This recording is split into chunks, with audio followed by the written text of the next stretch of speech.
Hammaga assalomu alaykum, hurmatli treyderlar. Bugun 100 kun ichida $10 dan $150,000 gacha bo'lgan challenge'imizni 28-kuni. Bugun ham xudo xolasa tek profit olishga harakat qilamiz. Qani bo'lmasam savdoni boshlaymiz.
Mana savdoyimiz men to'g'risi uyqum kelib savdoni ochib limitlarni limitni debman bitimni stop loss bilan tek profitni qo'yib qo'ydim.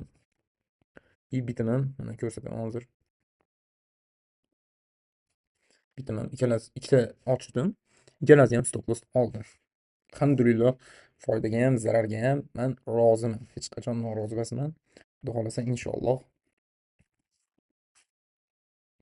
inshaalloh foyda bo'ladi. Bir safar endi zarar bo'libdi. $46.37 mana. 00 sell 0.8 buy 0.8 ikkalasida ham stop loss qo'ygan. Mana balansimda $1000, pastda $1000 pulim qoldi. Buni kanalga ham tashlaganman. Keyin kirmanglar ham deb aytganman. Kirmanglar ham deb aytganman. Birinchi o'rinda sizlar meni kuzatib borsanglar, inshaalloh o'ylagan niyatimizga birga erishamiz inshaalloh. Sizlar просто qo'llab-quvvatlab, like, podpiska tugmasini bossanglar, shu menga motivatsiya bo'ladi, videoni oxirigacha davom ettirishimga sabab bo'ladi. Yana bitta aytadigan narsam, ko'rgan bo'lsanglar, men o'tgan safar sizlarga aytganman, sizlarga PayPal indikator sovg'a qilaman deganman. Mana kanalim hozir ko'rsataylik. Kanalimda 23 ta obunachi bo'lish kerak. 23 ta obunachi bo'lmadi. 23 ta obunachi bo'lsa, shu qaysidir kuni bugun nasib bo'lsa ekan, bugun aytolmadim, Nasir ukalarni ko'rsatolmadim. Bugun misol 27-kunmi? Bugun 27-kun bo'lishi kerak. Bugun 28-kun ekan. Bugun 28-kun ko'rsatolmayapman. Yo 30-kun, yo 31-kun. Qaysidir kun baribir ko'rsataman. Просто sizlar Telegram kanalimga ham obuna bo'lib qo'ysanglar, o'zim ham xursand bo'laman. Sizlar shu ideyalardan, stop loss, take profit olishlari, olmasliklaridan baxabar bo'lasizlar. O'zlaringga trading sohasida jichcha bo'lsa ham tushuncha olasizlar. Chatim bor, chatimdan nima so'rasanglar, xudo xolasa hammasiga 100% yordam berishga harakat qilaman.